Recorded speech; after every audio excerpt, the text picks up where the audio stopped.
What motivates me is not money, but it's beating my competitors. That's what motivates me.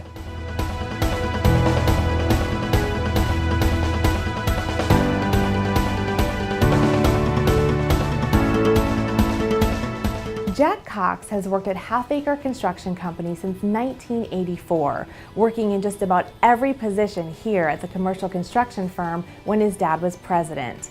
In 1999, Jack took over as president and has since grown the Lakewood Ranch-based commercial construction firm into one of the most successful privately run commercial construction firms in the region. We sat down with Jack for some of his insight into what it takes to be a leading entrepreneur.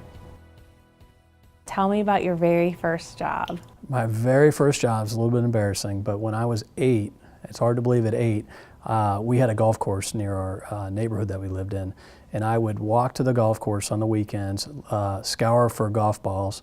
I would take them onto the course, clean them in the ball washer, and then I'd put them in egg cartons, and I'd sell them to golfers as they were coming off the tee. And depending upon the ball, I'd get 10 cents, a quarter, maybe 50 cents for 3 type deal. And actually, I did it for several years and made a little bit of money on the weekends. How did you even get that idea? Don't know. I think just one day we were near the golf course, and I found some balls that were just lying around in there, and I'm like, you know, I could probably sell these back to the guy. I didn't even play golf, didn't even know anybody who played golf then. And the irony is now I play golf, and I would appreciate people stepping out of the woods trying to sell me golf balls. They'd probably find the balls that I lost in there.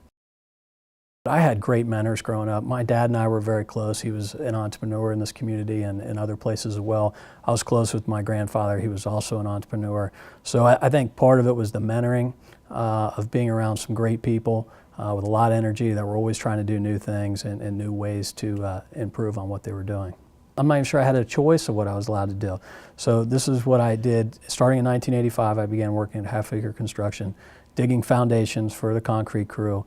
Eventually, only because of an injury on the job site, I got moved in the office and was taught how to do some estimating. That was probably 1990. And then I continued to stay in the office for another 2 years, and then I went back out as a superintendent in the field. But except for a little bit of bartending in college, this was the only job I've ever had. My dad and I were very close, and then when I turned 29, we moved out to Lakewood Ranch, and Dad and I literally shared an office together. Our desks were about 3 feet apart. That was great. Yeah. I mean, working with your dad was fantastic.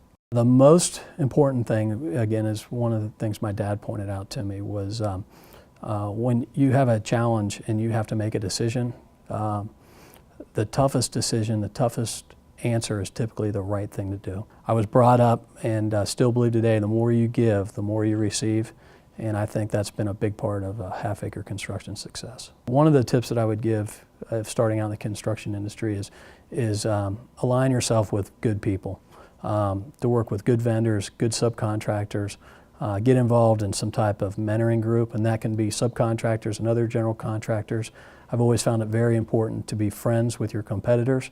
You never know when you may need their help, and if you're friendly with them, then they will help you out. That's always been a big benefit for me. They have to learn to delegate, and that is a big challenge for especially entrepreneurs, because so many entrepreneurs, they're A-type personalities. I'm not one of them, but they want to control every facet of their business, and I feel that those are the businesses that don't succeed. You have to have people that you can delegate details. Of course, you're still responsible for everything, but you have to give certain employees the authority to make decisions for you, and I think that's critical. How are you at making decisions, fast or slow? Very quick. You are?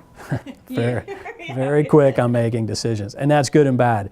I'm very good at multitasking, but sometimes I wish I would just waited a day before I answered or replied to, especially emails and texts.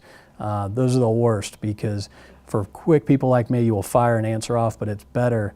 I heard Joe Paterno say he wished they still had the rotary phones, because it would give him more time. He would have to track down the number and just dial it, and more time to think on what he was going to respond. When professional golfers hit a bad shot, the difference between the pros and everybody else is when that ball goes in the water, they have totally forgotten about that shot, and all they do is concentrate on a good drop and putting the ball on the green from that next shot.